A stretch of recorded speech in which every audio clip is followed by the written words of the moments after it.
You hear that? That low rumble in the distance. It's not thunder, it's not salvation, it's the train, and it's never late. In the late 1800s, the American frontier was tamed not by gunpowder, but by cold, screaming iron. Steel rails carved paths through wilderness and bone. Progress came roaring, black smoke in its lungs, and men thought they'd conquered the unknown. But deep below the mountains of Colorado, someone dug too far. They found something ancient, something hungry. Now the trains keep running, but the world they pass through, it's already dead. Welcome to Dead Rails. They called it the Age of Steam, a time when fire and metal reshaped the world. Towns rose where there was once only dust, and iron rails stretched across the wilderness like veins.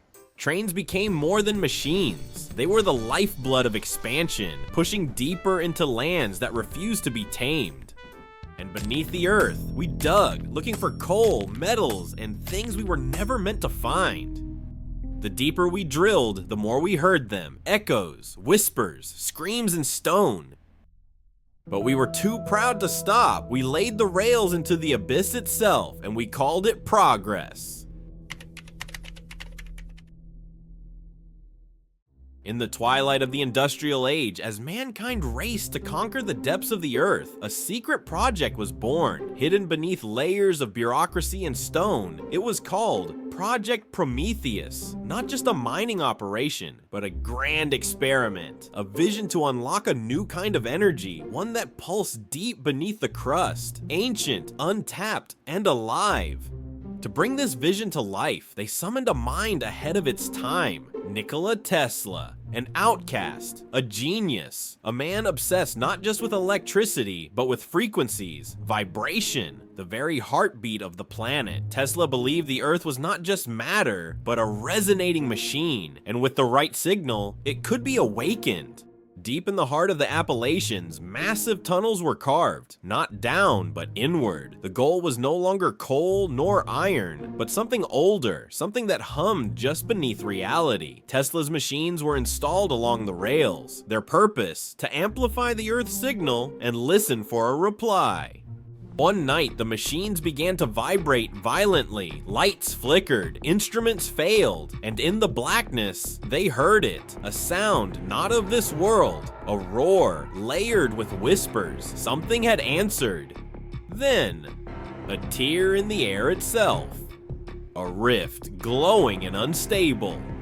Through it came visions of creatures twisting through endless tunnels, of a sky made of bone and static, of time itself bending like steam under pressure. Tesla knew they had gone too far.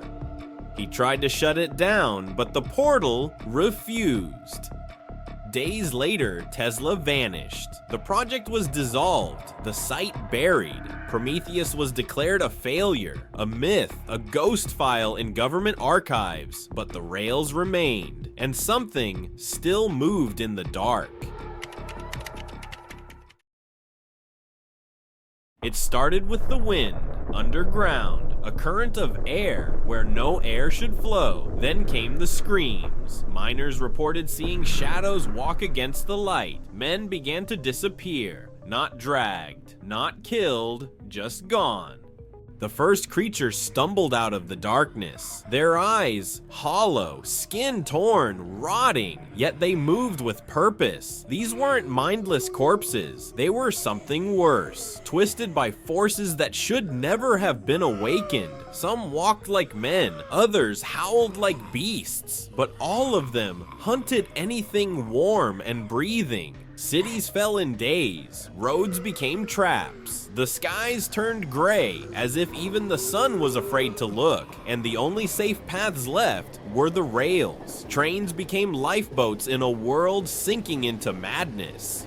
The infection spread fast, not a disease, but a curse. It twisted people into things. Some slow, crawling with rot. Others fast, brutal, hungering for flesh.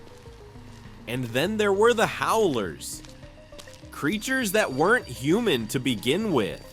The old rail lines, forgotten for decades, became the last veins of survival. Some tried to build safe zones, most failed, but a few kept moving, kept the engines running, and learned how to fight back. The train isn't just transport anymore, it's a shield, a home, a weapon, and the only thing standing between the last survivors and the nightmare chasing them.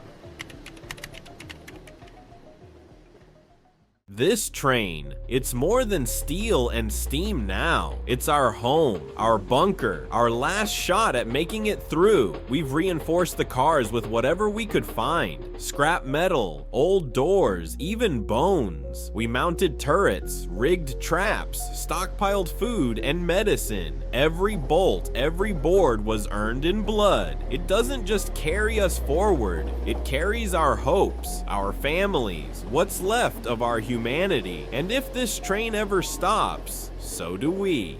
We know what's ahead of us, more than broken tracks and dead forests. There are things waiting, things twisted by the plague, roaming the wilds, things that were once human, and things that never were. And not all threats walk on two legs. Bandits, deserters, madmen who believe the plague is divine punishment, and that we're sinners for trying to survive. But what choice do we have? Turn back. There's nothing left behind us. We ride forward because there's something worth chasing, a cure, a second chance, and we'll fight tooth and nail to reach it.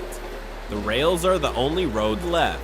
Everything else is ash and bone. We've all lost someone. Families torn apart, homes swallowed by silence. We ride now, not just to save ourselves, but to give meaning to all we've lost. They say there's a lab in Mexico, buried underground, guarded, sealed. Inside, the cure, a real one. If we can reach it, we might have a future. Not just for us, but for what's left of the world. So we don't stop, we don't sleep easy, but we ride, and we survive. Until we reach the end of the line.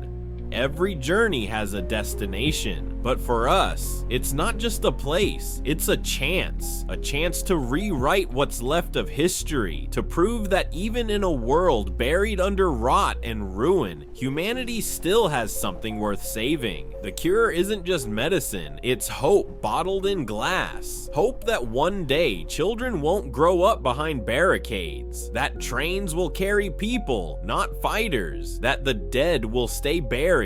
But until then, the train rolls on, through blood, through fire, through the screams of the forgotten, and we ride it. Not because we're brave, but because there's no other choice. The engine screams, the wheels bite the rails, and the horizon, it's not the end, it's just the next station.